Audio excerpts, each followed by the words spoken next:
নমস্কার, আমি মলি রান্না করে আপনাদের সবাইকে ওয়েলকাম জানাচ্ছি। বন্ধুরা, আজ আমি শুধুমাত্র একটা ডিম আর 100 গ্রাম সুজি দিয়ে দারুণ স্বাদের একটি স্ন্যাক্স বানিয়ে দেখাবো। এটা আপনারা চায়ের সাথে খেতে পারেন, দারুণ লাগে খেতে।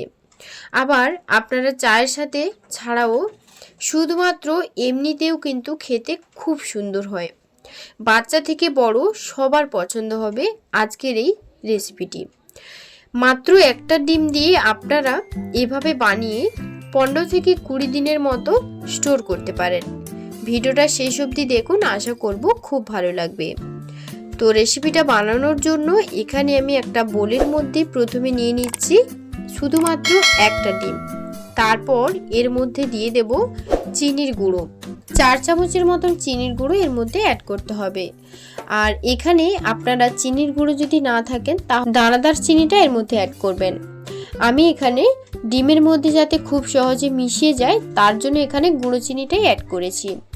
আর একটা ডিম আর 100 গ্রাম সুজির জন্য কিন্তু 4 চামচ চিনি একদমই পারফেক্ট। এটা কিন্তু বেশি মিষ্টি হবে না, কমও হবে না। তো চিনির গুঁড়োটা দেওয়া হয়ে গেলে ডিমটাকে খুব ভালো করে কিন্তু ফেটিয়ে নিতে হবে যতক্ষণ পর্যন্ত চিনিটা যাতে ডিমের সাথে মিশে না যায়।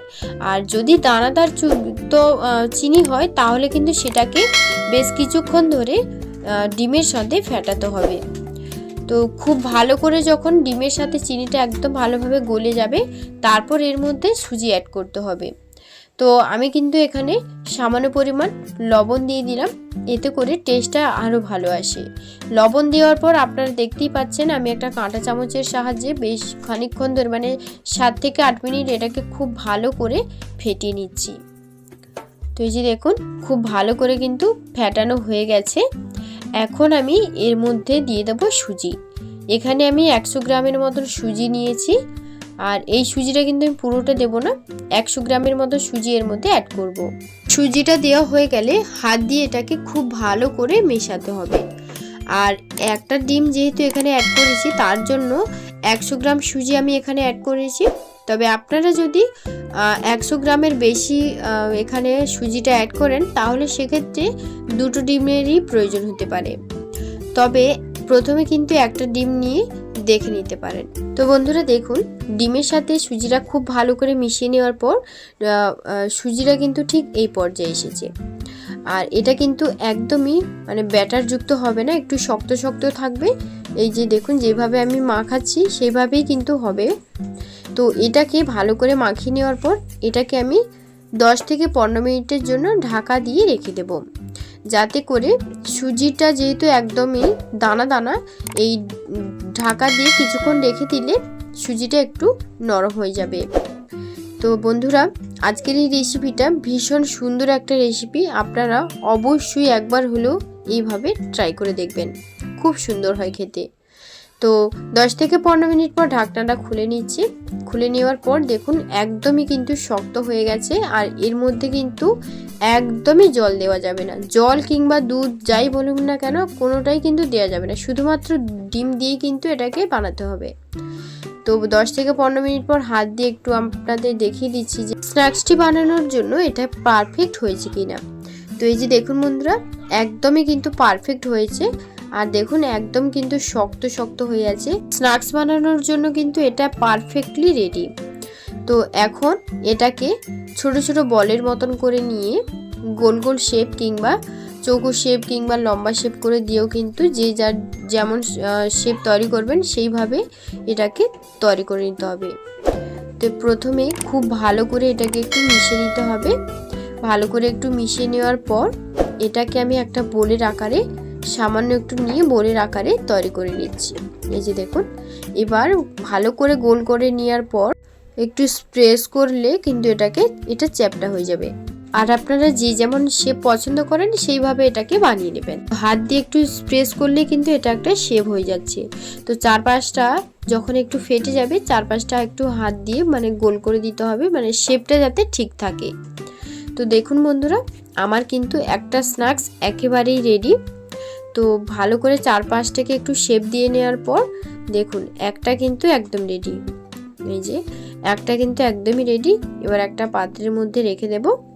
আর বাদ বাকি সবগুলো একেবারে কিন্তু তৈরি করে নিয়েছি। আপনারাও হাত দিয়ে এইভাবে ছোট ছোট করে বলের মতন করে নিয়ে তারপর হাত দিয়ে একটু স্প্রেস করে দিলেই স্ন্যাক্সগুলো কিন্তু তৈরি হয়ে যাবে। তো দেখুন আমার কিন্তু সবগুলো তৈরি হয়ে গেছে। আর স্ন্যাক্সগুলো কিন্তু ভেজতে শক্ত হয়েছে। তো বন্ধুরা, তো এখন আমি ফ্রাইং প্যানে বেশ কিছু পরিমাণে সাদা তেল দিয়ে দিচ্ছি। তেলটা দেওয়ার পর তেলটাকে কিন্তু খুব ভালো করে ফুটতে দিতে হবে, মানে গরম করতে দিতে হবে। আবার তেলটা কিন্তু একেবারেই গরম করা যাবে না, মানে একদম হাই হিটে গরম করা যাবে না। তেলটা ঠিক মিডিয়াম ফ্লেমে ভালো করে 1 থেকে 1.5 মিনিট ভালো করে গরম করে নেওয়ার পর আমি এখানে স্ন্যাক্সগুলো দিয়ে দেব। তো দেখুন আমি স্ন্যাক্সগুলো তেলের মধ্যে ছেড়ে দিয়েছি। এবার এটাকে একদম মিডিয়াম ফ্লেমে 5 থেকে 6 মিনিট খুব ভালো করে এটাকে এক পিঠ ভেজে নেব। মানে যতক্ষণ না কালার চেঞ্জ হচ্ছে, ব্রাউন কালার যতক্ষণ না হচ্ছে ততক্ষণ পর্যন্ত এটাকে ভালো করে ভেজে নিতে হবে এক পিঠ। তো খুব ভালো করে এক পিঠ ভাজা হয়ে গেলে অপর পিঠ উল্টে দিচ্ছি। দেখুন বন্ধুরা, আমি অপর পিঠ উল্টে দিচ্ছি। এইভাবে করে কিন্তু দুবার মতন খুব ভালো করে এপিঠ ওপিঠ দুপিঠ খুব ভালো করে ভেজে নিতে হবে। আপনারা ভিডিওটা শেষ অবধি দেখতে থাকুন। আশা করব আজকের রেসিপি আপনাদের কাছে ভীষণ ভালো লাগবে। আর আজকের এই রেসিপিটি আপনারা অবশ্যই কিন্তু বাড়িতে ট্রাই করার চেষ্টা করবেন। একদমই কম উপকরণে, বাড়িতে তো সবারই সুজি থাকে, আবার ডিমও থাকে। এই মাত্রই 2টো উপকরণ দিয়ে বাড়িতে অতি অবশ্যই একবার হলেও বাড়িতে বানিয়ে দেখবেন। আমার তো ভীষণই ভালো লাগে। আপনাদের কেমন লাগলো অবশ্যই কিন্তু কমেন্টে জানাবেন। তো এই যে দেখুন আমার কিন্তু এক পিঠ খুব ভালো করে এটা ভাজা হয়ে গেছে স্ন্যাক্সটা। আর ডিম দেওয়ার কারণে তেলটা কিন্তু ওপর থেকে মানে বেলুনের মতন ফুলে উঠেছে।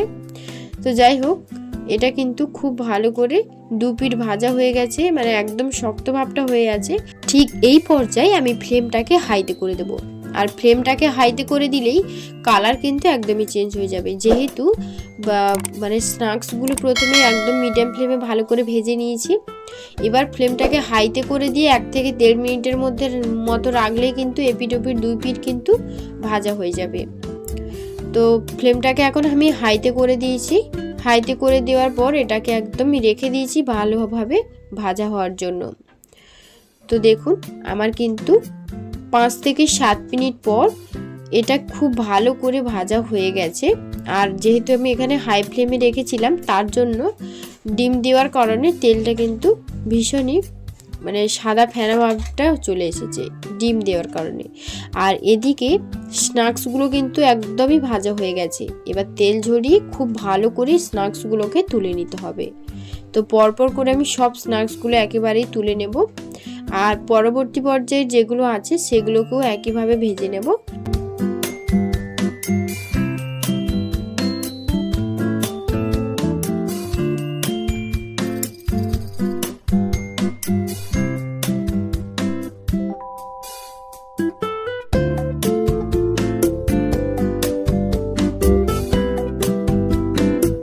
তো বন্ধুরা, আমার কিন্তু সব স্ন্যাক্সগুলো একেবারেই ভাজা কমপ্লিট।